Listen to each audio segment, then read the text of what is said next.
down here with many vacationers here to Key West. Motion sickness just cranking through this harbor here now that the waters are somewhat calm. Motion sickness running excellent. There you see Mallory Square area in the background with restaurants and hotels. Of course, many spectators on the docks watching this 1994 Key West Superboat Grand Prix.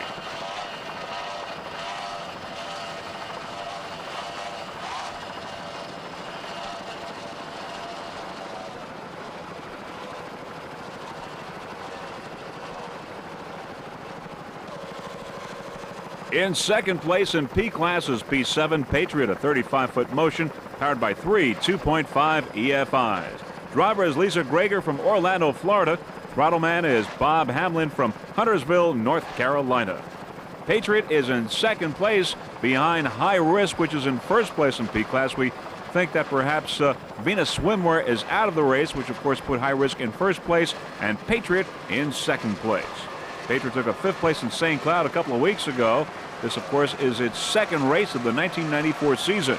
There are those three 2.5 EFIs. Patriot, P7. Patriot Racing Team would like to thank some of the crew members, including Kurt Steinbach, Mary and Dickie Dickinson, and, of course, Environmental Source Samplers, their sponsor, in addition to Econo Lodge in Key West for the fine accommodations. There's Lisa Greger and Bob Hamlin in their canopies. There's that cruise ship there in the background. And of course, the many hotels and restaurants along the dock area here of Mallory Square. Waters are somewhat calmer here than they are out in the open water. Of course, this being the harbor. Waters are flat and boats are really cranking through this area. Some of the spectator boats here watching this race. This is the 1994 Key West Superboat Grand Prix, coming to you from Key West, Florida.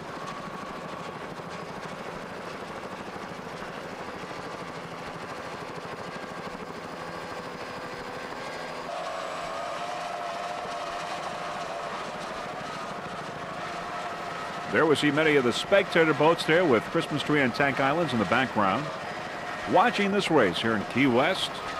Once again, of course, the water's a little bumpier here as we head to the open waters.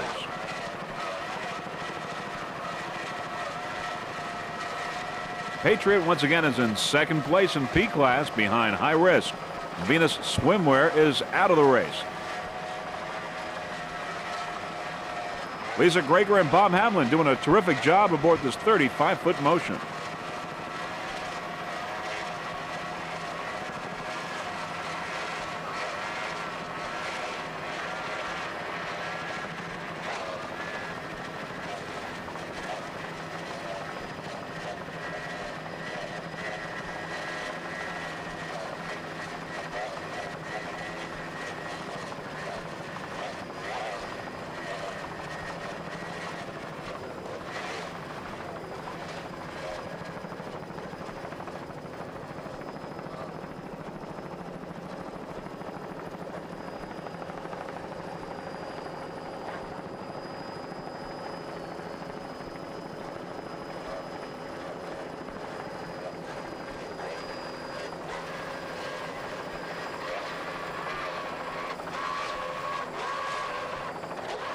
As we've said all along, of course, the rough water conditions have made this very exciting, though somewhat dangerous racing, and fortunately we have had no mishaps.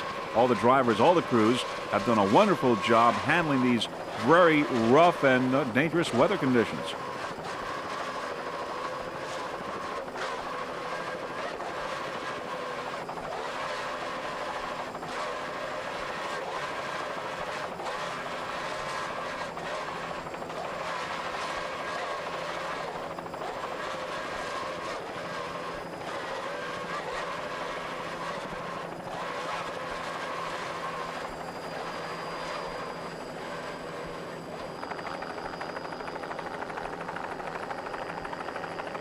In first place in P class is P71 High Risk, a 32-foot skater cat powered by three 2.5 EFIs. The driver is from Michael Nicholson from Fort Lauderdale, Florida. At the throttle is Rick Felsen from Great Neck, New York. You're looking at the leader in P class, P71, High Risk. The High Risk Racing Team would like to thank the crew over at Lake X. Also, Rick Felson, who's from Great Neck, New York. He's the throttle man, of course. He's also the owner of Hawk Racing Consultants, which offers insurance for the racing teams. High Risk right now the leader in P class. Of course, behind High Risk is Patriot. All the other boats in the P category seem to have fallen out of the race. They include Venus Swimwear, Team Florida, and Auto Palace Performance. So it's just a two-boat race at this point between High Risk and Patriot. High Risk the leader. There's In Excess there on the outside in the Super V class. But on the inside, it's High Risk P71, the leader in P class, a 32-foot skater cat. Mike Nicholson and Rick Felson doing an excellent job with P71, High Risk.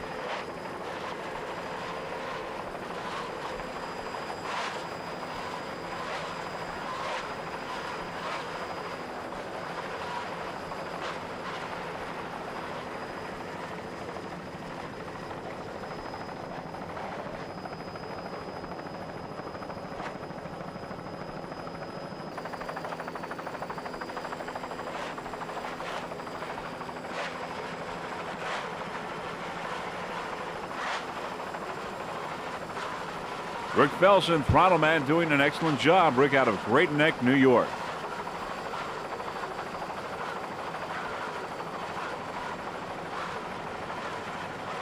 Recovery also out of the New York area is doing excellently in this race. Recovery, of course, is first overall and first in open class.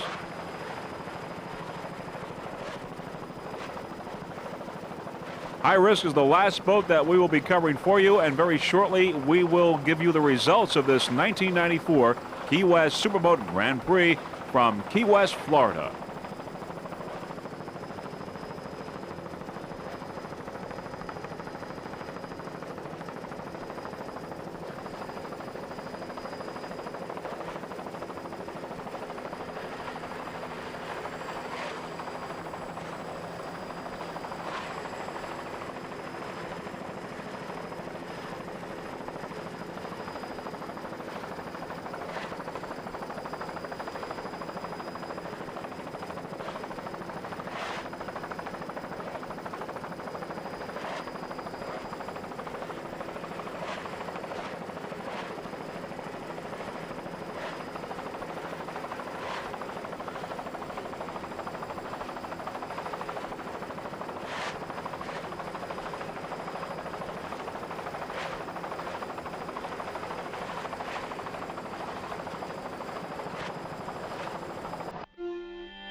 Freeze-frame Video now is very proud to present the final results. They're in the record books. The final results of the 1994 first annual Key West Superboat Grand Prix, coming to you from Key West, Florida. First off, in the Superboat Cat, we had Stealth taking the checkered flag, followed by Insatiable. In the Superboat V, In Excess took first place, followed by Spirit of Houston. In the Open Cat, it was Recovery, then Katana. In the Open Deep V, it was Mystifier taking the checkered flag. In the Modified, first place was taken by Airborne. In second place, How Sweet It Is Too. In the Pro 1, it was High Risk, followed by Patriot and Venus Swimwear. In Stock 1, Lee Aerospace took the checkered flag. In second place, Change Order, followed by Bodyguard. In Stock 2, it was Chiller, followed by Conk Attack and Motion Sickness. And finally, in the production class, Team Odds took first place, followed by Frank's Marine and Flashpoint. Those are the final results of the 1994 Key West Superboat Grand Prix. So it was great racing down here in Key West, rough waters, but great competition and safe racing. Great battle between Recovery and Stealth, even though they're in different classes. Recovery, of course, took first place overall and first place in Open. Joey Impression and Bob Kaiser, their 46-foot skater, doing an excellent job. Mystifier, of course, excellent racing in Open Deep V. And Lee Aerospace, another checkered flag for Key West. Chiller Racing Team, a great race for them today. They led from the very beginning and finally were the winners in Stock 2. It was a terrific day of racing here, but the most important thing was that there were no mishaps. It was safe racing As usual, great competition here down in Key West, Florida. Now, before we go, there are a few people that we would like to thank. First off, the Freeze Frame Video production crew, including Gary and Nancy Johnson for their excellent camera work, Willie and John Schultz for their technical assistance, Dave Clark, a helicopter pilot. On behalf of Jeff Girardi, Pauline, and the rest of the Freeze Frame Video production crew, this is Mr. Farley wishing you a fond farewell from Key West, Florida, saying that we look forward to seeing everyone in Texas for the next race of the San Padre Island race. If not, we'll see everyone in Miami on May 15th. Bye, everyone.